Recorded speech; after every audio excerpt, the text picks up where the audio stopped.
All right, the New York Times bestseller Freakonomics was a huge hit, selling more than 4 million copies in 35 languages. Now there's a prequel, SuperFreakonomics. Please welcome author Stephen Dubner.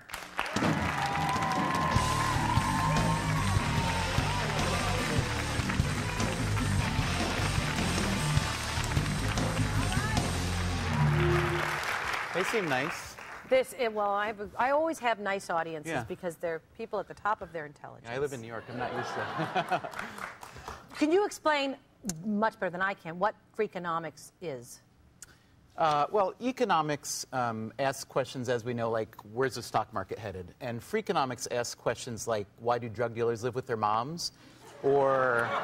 Because the illusion is people think drug dealers are the guys in the neighborhood making all the money. And because of Hollywood, because of you guys, you give this impression. Yeah, and it is my fault. It's mostly your fault. Me and Betty White.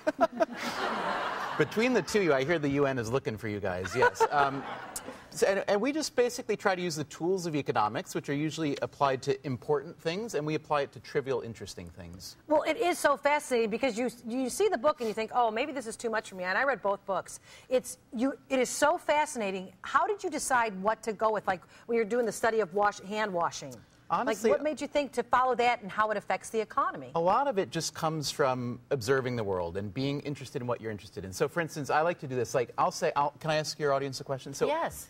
If you would, by show of hands, raise your hand if, after you use a public restroom, you do not wash your hands. Okay? Hoist them high, right?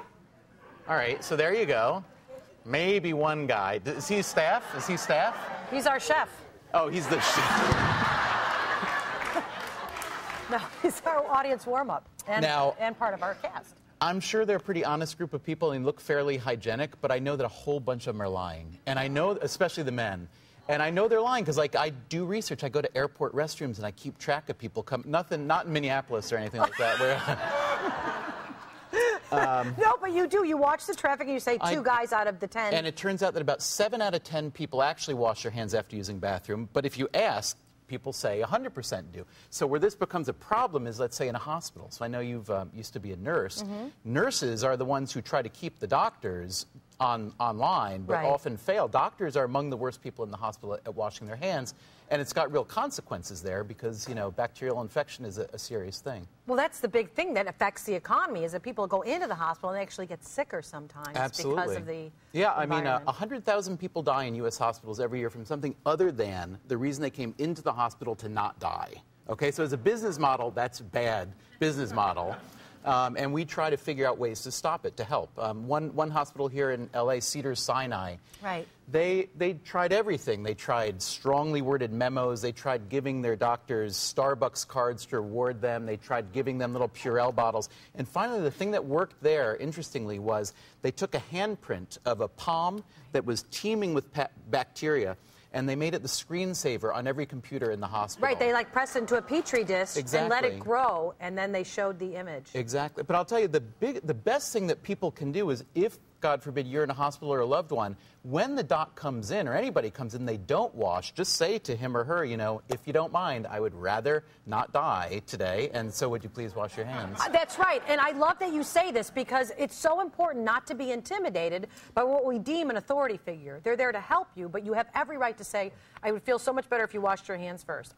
When I'm with my family and we're at the hospital, I always say, you have to wash your hands before you examine the person. I know that's, you know, but mostly they do if you're staring at them like this. Because I always do. I'm like, oh, they better wash their hands. You know, it's funny because most problems in society we solve with education. You know, if you think about teen pregnancy or drunk driving, we figure if we teach people the right thing, they'll do it.